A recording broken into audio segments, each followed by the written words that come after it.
उसकी तीसरी आयत को पढ़ते हैं तो वहां पे यहोवा साहब जंग है, यहोवा उसका नाम है, यानी कि बाप का नाम यहोवा है। यहोवा कहकर पुकारते हैं हम। ज़बूर नवीस 121 ज़बूर में लिखते हैं कि यहोवा मैं पुकारदा हां, वो 136 ज़बूर है। और 121 में लिखा है कि मैं खुश हुआ जदों मैनू आखन लगे कि आओ यहोवा दे घर चलिए, यानी कि यहोवा नाम खुदा बाप का है। और मेरे अजीज, वाज़ेह हुआ कि नाम बाप का हमेशा नस्लों में यहोवा ही रहेगा। और बनी इसराइल जो है वो अब तक नाम यहोवा ही इस्तेमाल करते हैं। लिखने में यहोवा होता है मगर वो बोलते उदानाई है, यानी कि बाप जो है वो हमारा यहोवा है। और मेरे अजीज, जब हम बेटे का जिक्र करते हैं तो बेटे का नाम जो है वो नबूती नाम है जो यशाया ने अमानुएल की सूरत में हमें बताया। और यशाया 7 बात और उसकी 14वीं आयत में जो लिखा है, देखो एक कुंवारी हामला होगी, बेटा जनेगी और उसका नाम अमानुएल रखेंगे। और उसके बाद यीशु जो है वो मौलूद मुकद्दस नाम है।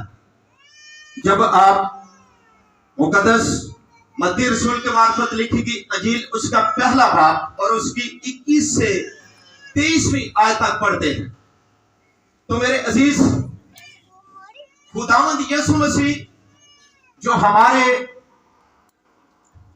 लोगों के लिए गुनाहों की माफी और नजात का सरचश्मा है, ये उसको नजात का लफ्ज और उसको मौलूद मुकद्दस कहा गया। मेरे अजीज, इसी तरह कलमाए खुदा यानी मुकाशफाती नाम, कलमाए खुदा मुकाशफाती नाम है। जब आप मुकद्दस नबूवत की किताब जो है मुकाशफाती उसका 19 बाब और उसकी 13वीं आयत में दर्ज है, और वो खून की छिड़की हुई पोशाक पहने हुए और उसका नाम कलामे खुदा कहलाता है। मेरे अजीज, ये खुदा के उस कलाम के मुताबिक लिखा गया है, अरशाद आजम के मुताबिक।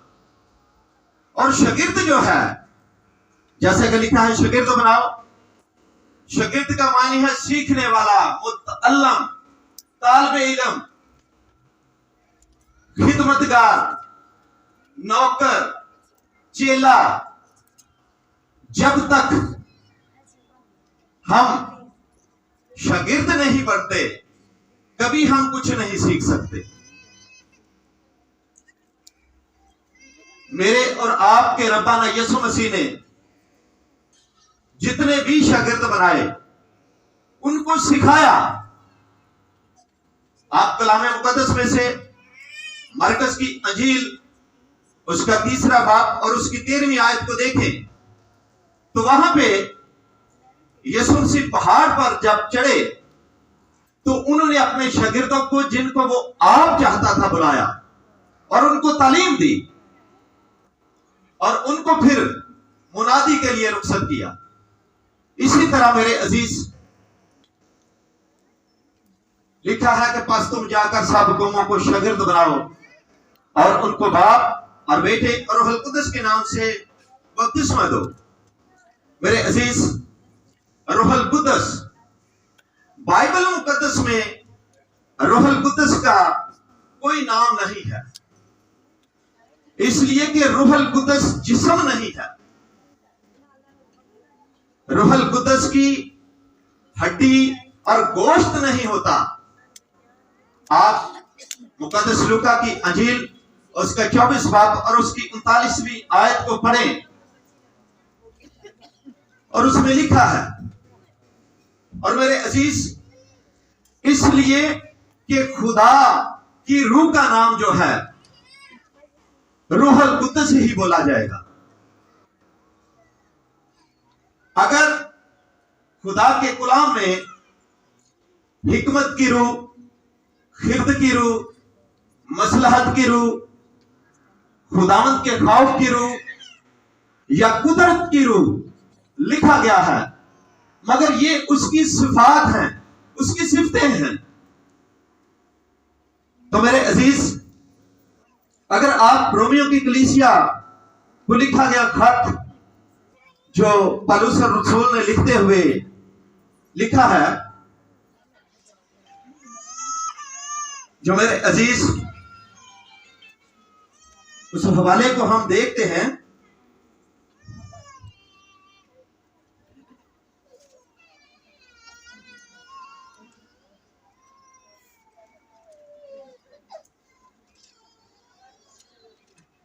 रोमियो का खत जो पौलुस रसूल ने कलीसिया को लिखते हुए लिखा, जब हम उसका 3रा बाब और उसकी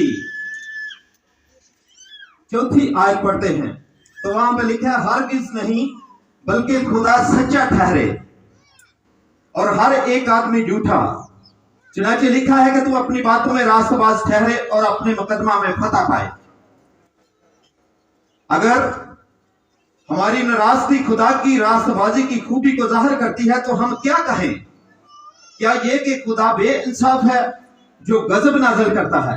मैं ये बात इंसान की तरह कहता हूं, हरगिज नहीं, वरना खुदा क्यों कर दुनिया का इंसाफ करे। मेरे अजीज, जब आप खुदावंद के मुकद्दस कलाम को जानते हैं, परखते हैं, सोचते हैं, समझते हैं, अपने दिल में लेते हैं, तो ऐसे ही मुकद्दस पतरस के पहले खत में उसका 4 बाब और उसकी 30वीं आयत में लिखा है, इस वास्ते के गैर कौमों की मर्जी के मुआफिक काम करने और शहवत परस्ती, बुरी ख्वाहिशों, मैखवारी, नाच रंग, नशाबाजी, मकरू, बुत परस्त, झूठ, हसद, गरूर, घमंड, तकब्बुर, जिस्म की लपाकी ख्वाहिशें हो तो जाने आप झूठ तो नहीं बोलते, किसी को फरेब तो नहीं देते। अगर हम मुकद्दस और पाक रहना चाहते हैं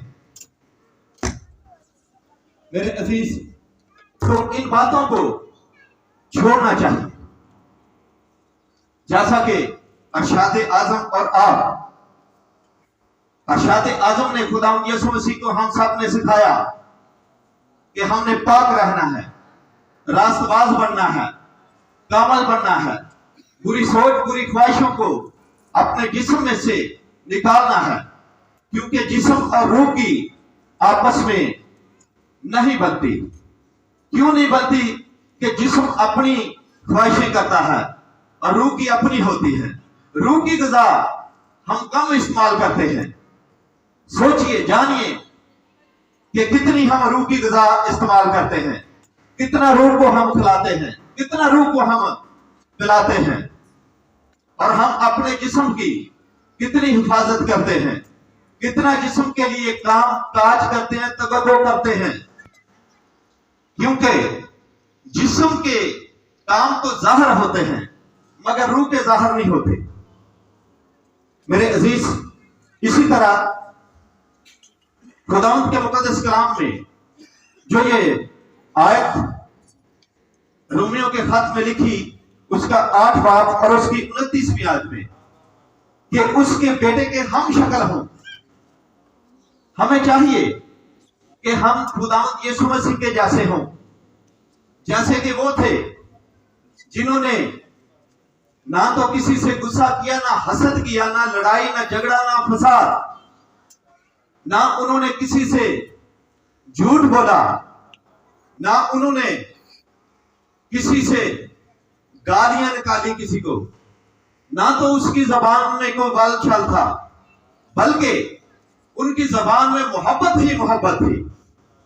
मेरे अजीज, इसी तरह हमें भी चाहिए कि उसके बेटे के हम शक्ल हों। जब आप मुकद्दस पौलुस रसूल का लिखा गया करंथियों की कलीसिया को खत, उसका 2 बाब और उसकी 16वीं आयत को पढ़ते हैं तो वहां पर लिखा कि और हम में मसीह की अकल होनी चाहिए। हमें क्या होनी चाहिए? मसीह की अकल। मसीह की अकल हम में होनी चाहिए। तो मेरे अजीज, अकल तभी होगी जब हम खुदावंद के पैरोकार और उसके नजदीक होंगे। मेरे अजीज, इसी तरह जब आप फिलिपियों का खत पढ़ें तो उसमें लिखा है 2 बाब और उसकी 5वीं आयत में कि मसीह यीशु जैसा हमारा मिजाज होना चाहिए। हमारा मिजाज जो है वो मसीह यीशु जैसा होना चाहिए। हम जब किसी से बात करें तो ऐसा इखलाक ज़ाहिर करें कि दूसरा जिससे हम बात करते हैं वो आप में समा जाए, वो आपकी बातों को बड़े अच्छे ध्यान से, ज्ञान से सुने। मेरे अजीज, इसी तरह हम इफिसियों का खत और उसका 4 बाब और उसकी 13वीं आयत में देखते हैं तो लिखा है कि मसीह के कद के अंदाजा तक हमें पहुंचना चाहिए। जैसा कि मसीह था वैसे ही हमारा रवैया होना चाहिए, वैसे ही हमें उन जैसा बनना चाहिए जैसा उसने हमें हुक्म दिया। जब आप इफिसियों का खत उसका 6 बाब और उसकी 10वीं आयत देखते हैं तो वहां में लिखा है खुदावंद में और उसकी कुदरत के जोर में मजबूत बने। हमें मजबूत बनने की जरूरत है, हमें उसकी कुदरत की जरूरत है, हमें उसके जोर की जरूरत है, तभी हम उसके शागिर्द कहलाएंगे। अगर हम उसके पैरोकार बनेंगे तभी हम उसके शागिर्द कहलाएंगे। और मैं अजीज, 2 करंथियों उसका 3 बाब और उसकी 18वीं आयत में लिखा है कि हमारे बेनकाब चेहरों पर मसीह जैसा जलाल होना चाहिए। मेरे अजीज, हमारे चेहरे भी यीशु मसीह तरह चमकने चाहिए, नूर आना चाहिए। आप सबने सुना होगा कि जब खुदावंद का बंदा मूसा नबी 40 दिन पहाड़ पर रहे तो उनका चेहरा कैसे चमका? क्योंकि वो खुदा के साथ बातें कर रहे थे, खुदा के साथ उन्होंने 40 दिन गुजारे, खुदा उससे हम कलाम हो रहा था। तो जब कोई दूसरा उन्हें देखता तो वो उसे देखते ही गिर पड़ता। तो उन्होंने अपना चेहरा जो था वो रुमाल से ढांका हुआ था, तभी लोगों से बात करते थे। ऐसा हमारा भी चेहरा होना चाहिए, ऐसा जलाल हम में से निकलना चाहिए। खुदा का जलाल अब्दी जो है वो हमारे दरमियान है, हमारे नजदीक है। आप जानिए कि आया कि आप में खुदावंद का जलाल है या नहीं। आप जानिए कि आप खुदावंद के सच्चे परस्तार हैं या नहीं। आप जानिए कि खुदावंद के सच्चे पैरोकार हैं या नहीं। मेरे अजीज, हमको जब खुदावंद ने चुना है, हमने खुदावंद को नहीं चुना। मुझको और आपने सभी को आज खुदावंद ने इकट्ठा किया है, इसलिए कि हम उसकी जय जयकार, हम तो सनस्ताइश और उसके कलाम की अनमोल बातों को सीख सके और जान सके कि जो उसने हमसे वादा किया, बयान किया, वो सभी आज हमारे पास है, हमारे साथ वो रहता है, मौजूद है। हम खुदावंद का काम करते हैं, वो हमारे दरमियान रहता है। तो आगे एक जो गीत कहा गया, यीशु अपने लहू में छुपा, तो उसमें आखिरी आयत है कि मैं तुझ में रहूं और तू मुझ में रहे। मरकज की है यही दुआ यानी कि खुदावंद हमारे दरमियान, हमारे दिलों में रहना चाहिए, हमारे जहनों में रहना चाहिए, हमारी सोचों ख्यालों में। उसके अलावा कोई किसी किस्म की सोच ना आनी चाहिए। तभी हम उसके अरशादे आजम को मानते हैं, अमल करते हैं और उस पर हमेशा के लिए चलते हैं। और जब मेरा और आपका आका मुनज्जी दूसरी आमदसानी के लिए जब आएंगे, तो हम सब हवा में उड़कर उनका इस्तकबाल करने वालों में बन सकेंगे। सो मेरे अजीज, आखिर में फिर ये कहना चाहूंगा कि हर एक रूह को चाहिए कि ना तो हसद करे, ना झगड़ा, ना फसाद, ना गाली गलौज, बल्कि एक दूसरे से मोहब्बत से पेश आए, जैसा कि मेरे और आपके यीशु मसीह ने मोहब्बत पेश की, जैसा कि बाप ने मोहब्बत पेश की कि उसने अपना इकलौता बेटा बख्श दिया, ताकि जो कोई उस पर ईमान लाए हलाक ना हो बल्कि हमेशा की जिंदगी पाए। खुदावंद आप सबको बड़ी बरकत और इस पर चलने की तौफीक अता फरमाए। आमीन।